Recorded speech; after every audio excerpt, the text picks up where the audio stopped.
সকাল সকাল স্নান টান করে রেডি হয়ে ফ্রেশ হয়ে আমি আমার লং ভিডিও নিয়ে চলে এসেছি। আজ হচ্ছে রবিবার, সানডে, শ্যাম্পু করার দিন। ছোটোবেলা থেকে একটা হ্যাবিট রয়ে গেছে যে সানডে আসা মানে শ্যাম্পু করতে হবে, ভালোভাবে শ্যাম্পু করতে হবে। যখন ছোট ছিলাম তখন সানডে হলেই তো মা শ্যাম্পু করাতো, তারপর স্কুল, কলেজ, তারপরে আমাদের ডেইলি লাইফ, তারপরে জব, সেক্ষেত্রে এই সানডেতেই ভালো করে শ্যাম্পু করতে হবে, স্নান করতে হবে, তাই না? একটা হ্যাবিট রয়ে গেছে। সেম আগে যখন অফিসে করতাম তখন সপ্তাহে 3-4 দিন শ্যাম্পু করতাম, কিন্তু ওই সানডে ছাড়া বাকি দিনগুলোতে শ্যাম্পু করাটা অত ভালোভাবে হতো না। খুব তাড়াহুড়ো থাকতো, সকালবেলা তাড়াতাড়ি উঠতে হবে, শ্যাম্পু করতে হবে, যেতে হবে, অফিসে রেডি হতে হবে, তাই শ্যাম্পুটা ঠিকমতো করা হতো না। তার মধ্যে আমার তো লম্বা লম্বা হেয়ার, তো তার জন্য সানডেতেই শ্যাম্পুটা ভালোভাবে করতে হতো, হেয়ার ট্রিটমেন্ট করতে হতো। কিন্তু এখন অফিস নেই, প্রেগনেন্সিতে আছি, তো ওই একটা হ্যাবিট রয়ে গেল যে সানডে এসছে শ্যাম্পু করতে হবে, তাড়াতাড়ি উঠতে হবে, সকাল সকাল উঠে আগে শ্যাম্পু করতে হবে। তো সেটাই করে নিয়েছি। এখন শ্যাম্পু করার পর হেয়ার ড্রাই হয়নি, তো হেয়ার ড্রায়ার দেবো, একটু পরে দেবো, এখনও দিইনি। জাস্ট স্নান করে আসলাম, তো ভাবলাম যে একটু বাইরে যাই, ভিডিও করে নিই, আর সঙ্গে একটু হেয়ারটাও ড্রাই করিয়ে নিই, তারপরে গিয়ে মানে পুরোটা শুকানোর জন্য হেয়ার ড্রাই দিয়ে দেবো। তো আজ তো দেখেই নিলে মা কি রান্না করবে। আজকে মা ঝিঙে দিয়ে পোস্ত দিয়ে রান্না করছে আর পটল চিংড়ি করছে, সেটাই হবে আজকে দুপুরের খাবার। আর গাছের বেগুন হয়েছিল, সকাল সকাল বাবা বেগুনও পেরে নিয়েছে, তো বেগুন ভাজাও করবে। তো এবার আসি আমার কথায়। তোমরা সবাই কেমন আছো বলো এই গরমে? আমি আজকে একটু ফ্রেশ আছি, কিন্তু ওইও কালকে বললাম খেতে পারছি না, তার আগের দিনও খেতে পারিনি। মানে রাত হলে পরেই না আমার না খাওয়াটা আর না মানে ইচ্ছা করছে না খেতে, আমি জানি না কেন। আর খেলে পরে খুব অস্বস্তি বোধ হচ্ছে, রাত্রেবেলা ঘুমাতে তো পারিই না, আরও ঘুম আসে না, প্রচণ্ড হাঁসফিস করতে থাকে শরীর। এর জন্য রাতের খাবারটা খেতে ইচ্ছা করছে না। কেন এমন হচ্ছে আমি জানি না। ডক্টর যখন দেখাতে যাব তখন ডক্টরকে বলবো। আর তো কটা দিন আছে মাত্র, হাতে গোনা মাত্র দিন, তো আর ইচ্ছাও করছে না।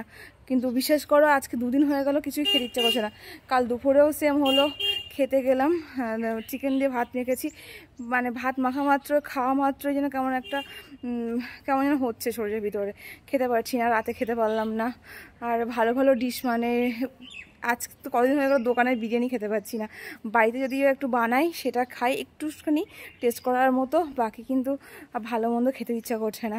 টক তো খেতেই পারিনি এই প্রেগনেন্সিতে, টক জিনিসটা আগে সবাই পছন্দ করে, বাট আমার টক খেতে একটুও ভালো লাগেনি বা ভালো লাগে না এখন। ফুচকা তো কবেই মানে ছেড়ে দিয়েছি খাওয়া, ফুচকা খেতেও ইচ্ছা করে না। আর তারপর যেটুকুনি মানে বুঝতে পারছি সবার লং ভিডিও দেখে, তারপর সবার রিলস দেখে, বেশিরভাগ লং ভিডিও দেখাই চেষ্টা করি, কারণ লং ভিডিওগুলোর মধ্যে অনেক ইনফরমেশান থাকে, অনেক গাইডলাইন থাকে।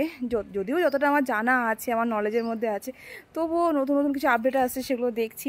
তো একটা কথাই বুঝতে পারছি, আজকে ভিউ প্রচুর কম, মানে আজকের ডেটে প্রত্যেকটা কন্টেন্ট ক্রিয়েটারের ভিউ প্রচুর কম আছে।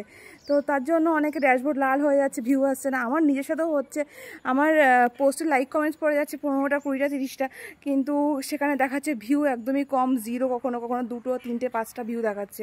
জানি না এটা কেন হচ্ছে। আর ভিউ কম বলে এখন দেখছি ড্যাশবোর্ডও আস্তে আস্তে রেড হওয়া শুরু করে জানে। আজকে দেখলাম 4% ভিউ মানে রেড রয়েছে আমার। তো এটাই ভাবলাম যে কন্টেন্টও দিচ্ছি, ভিডিও দিচ্ছি, রিলস দিচ্ছি, আপলোড করছি, তারপর পোস্ট করছি, টেক্সট করছি, তারপরেও কেন ভিউ বাড়ছে না। এটা হয়তো কোনো টেকনিক্যাল ইস্যু হবে ফেসবুকে বা অন্যান্য সোশ্যাল মিডিয়াতে, সব জায়গাতেই ভিউ কম। ইউটিউব বলো বা ফেসবুক বলো, সব জায়গাতেই ভিউ কম দেখছি আমি।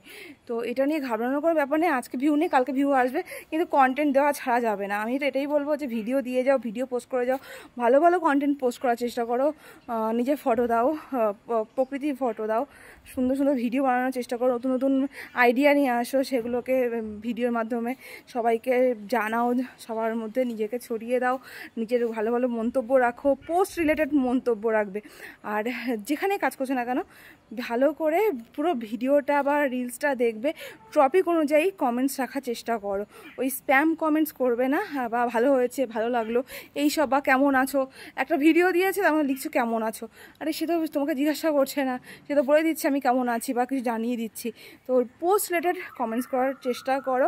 বেশি লেন্দি করছি না ভিডিওটা, প্রচণ্ড গরম লাগছে, বাড়ির দিকে যাই, আগে আমি ঘরে যাই, প্রচণ্ড গরম। তো ভালো থেকো সবাই, ডিমোটিভেট হবে না, কাজ করে যাও, আর ভালো ভালো কন্টেন্ট দেওয়ার চেষ্টা করো। চলো বাই।